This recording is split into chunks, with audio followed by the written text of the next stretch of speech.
dhalinyaro xafladan isugu timi aawa waxaan leeyahay assalaamu calaykum waraxmatullaahi wabarakaatu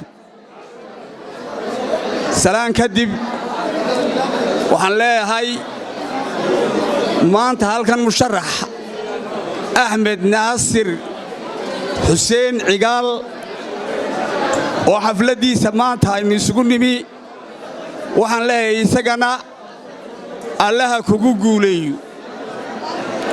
haddii aan ahay odayaasha uu ka soo jeedo beesha uu ka soo jeedo waxaan leeyahay maanta hareerahaaga iyo garabadaada ayaanu taaganahay waanu ku dhinac taaganahay oo waxa weeye faryarada xafladda waa la isugu yimaadaa laakiin faryarada ayaa lagu kala hadhaa faryaradiina waa kugu taaganahay oo kugu taageersanahay waxaan leeyahay degmadan dhalinyaro iyo odayba maanta musharaxa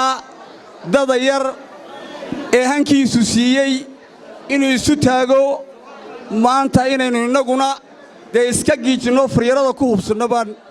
idinkula dardaarmaya intaa kadib waxa weeye waxaa in badan halkan laga yidhi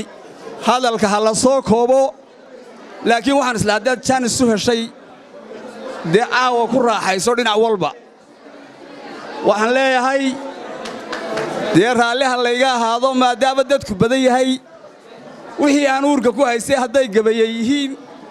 iyo hadday taariikhdiisii waxyaabo ka mida yihiin jaaniskaan soo koobayaayo waxaan leeyahay assalaamu calaykum waraxmatullaahi wabarakaatu